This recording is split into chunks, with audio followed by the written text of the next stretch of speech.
Assalamualaikum warahmatullahi wabarakatuh. Perkenalkan, saya Sulistiyorini dari SMK Negeri 3 Jepara, calon guru penggerak angkatan 9 Kabupaten Jepara, Jawa Tengah.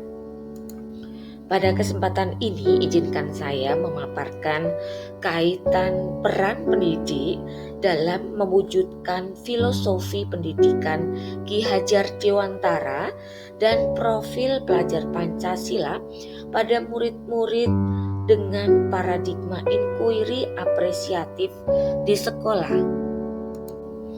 Pendidikan menurut Ki Hajar Dewantara adalah upaya untuk mengembangkan potensi manusia secara utuh yang mencakup aspek fisik, emosional, intelektual, dan spiritual. Filosofi pendidikan Ki Hajar Dewantara yang terkenal dengan sebutan Taman Siswa menekankan pentingnya pendidikan yang humanis, berpusat pada murid, dan menghargai nilai-nilai budaya lokal. Di sisi lain, profil pelajar Pancasila mengacu pada pandangan pendidikan yang mencerminkan nilai-nilai Pancasila sebagai dasar negara Indonesia yang meliputi sila-sila Pancasila. Paradigma inquiry apresiatif adalah pendekatan pembelajaran yang berfokus pada pengembangan pemahaman mendalam, pemberdayaan siswa untuk mengajukan pertanyaan, dan menghargai berbagai perspektif. Dalam konteks pendidikan Ki Hajar Dewantara dan profil pelajar Pancasila, paradigma inquiry apresiatif dapat menjadi alat yang kuat dalam mewujudkan tujuan-tujuan ini.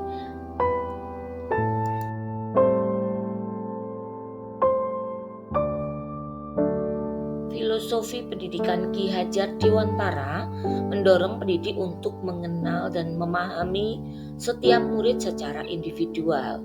Paradigma inquiry apresiatif memberi ruang bagi pendidik untuk menyesuaikan pembelajaran sesuai dengan kebutuhan, minat, dan bakat masing-masing murid. Ki Hajar Dewantara meyakini bahwa pendidikan harus mengembangkan potensi manusia secara utuh.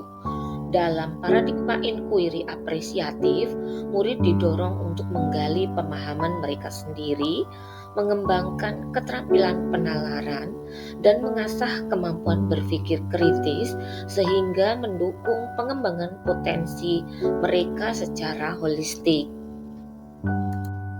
Profil pelajar Pancasila menekankan nilai-nilai Pancasila seperti gotong royong, keadilan sosial, dan demokrasi. Paradigma inquiry apresiatif dapat digunakan untuk memungkinkan diskusi dan refleksi mendalam mengenai bagaimana nilai-nilai ini dapat diwujudkan dalam kehidupan sehari-hari, termasuk dalam interaksi di sekolah. Paradigma inquiry apresiatif memberdayakan murid untuk mengambil peran aktif dalam pembelajaran mereka. Ini sangat sesuai dengan pandangan Ki Hajar Dewantara tentang pendidikan yang melibatkan murid sebagai subjek aktif, bukan objek pasif. Melalui paradigma ini, pendidik dapat membantu murid menjadi individu yang lebih mandiri dan berpikir kritis.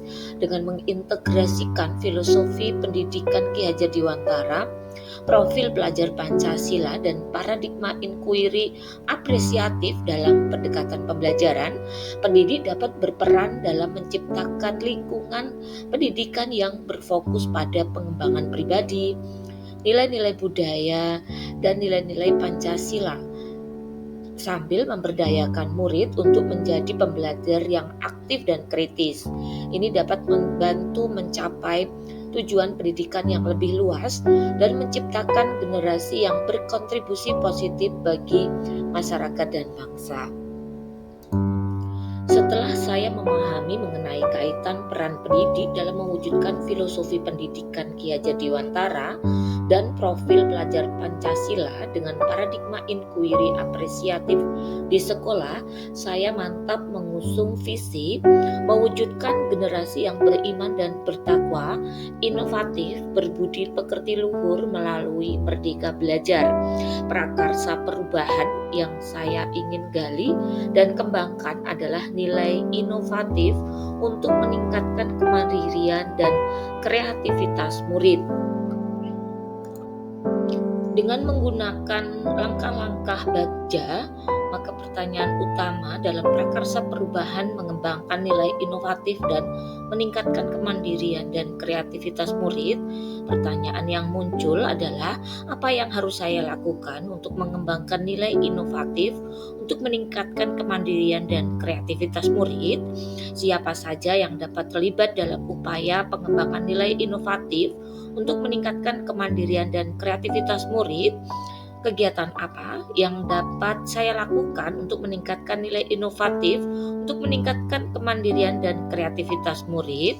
Beberapa tindakan yang penyelidikan yang bisa dan perlu dilakukan, yaitu berkolaborasi dengan teman sejawat atau komunitas, mencari referensi untuk menciptakan inovasi dalam pembelajaran, mengajak teman sejawat dan murid berkolaborasi agar inovasi yang diciptakan sudah sesuai dengan kebutuhan murid, mencoba kegiatan-kegiatan yang dapat mengembangkan nilai inovatif untuk meningkatkan kemandirian dan kreativitas murid.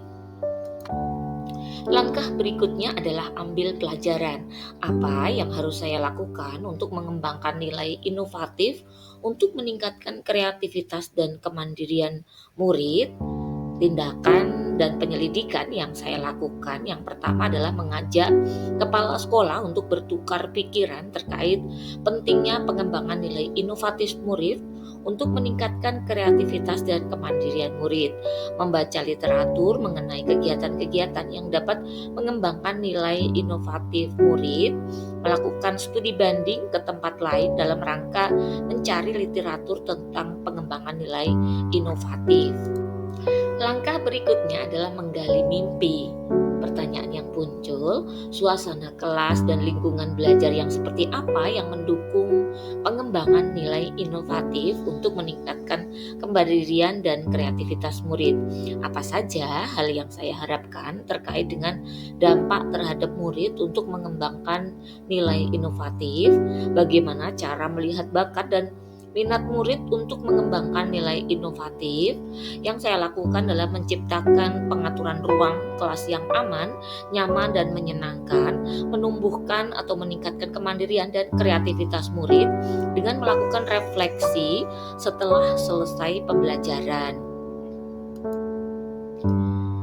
Langkah berikutnya adalah menjabarkan rencana. Apa langkah paling sederhana atau langkah pertama yang bisa dilakukan? Apa tindakan-tindakan yang bisa mendukung usaha dalam mengembangkan nilai inovatif untuk meningkatkan kemandirian dan kreativitas murid? Bagaimana cara mengukur keberhasilan proses pembelajaran? Tindakan yang saya lakukan adalah menyusun strategi langkah-langkah pembelajaran, menggunakan model, metode, atau strategi pembelajaran yang dapat mengembangkan nilai inovatif dan meningkatkan kemandirian dan kreativitas murid. Meminta masukan, berkolaborasi, dan bekerja sama dengan rekan sejawat dan kepala sekolah. Selanjutnya adalah membuat rubrik penilaian yang sesuai. Langkah akhir dalam tahapan Bagja adalah atur eksekusi. Siapa yang akan bertanggung jawab selama proses kegiatan ini? Kapan kegiatan ini bisa dimulai? Bagaimana melibatkan siswa secara aktif dalam kegiatan ini? Tindakan atau penyelidikan yang saya lakukan adalah yang pertama, berkonsultasi dengan pimpinan dan wakil kepala sekolah bidang kurikulum tentang pelaksanaan kegiatan tersebut, bekerja sama dengan teman sejawat guru mapel untuk mengimplementasikan kegiatan tersebut dalam pembelajaran terjadwal, menyiapkan jurnal kegiatan dan rubrik penilaian sebagai bahan evaluasi dan refleksi kegiatan. Yang keempat adalah melaksanakan evaluasi dan refleksi hasil kegiatan bersama dengan rekan sejawat. Terima kasih sudah menyimak video ini sampai selesai. Wassalamualaikum warahmatullahi wabarakatuh.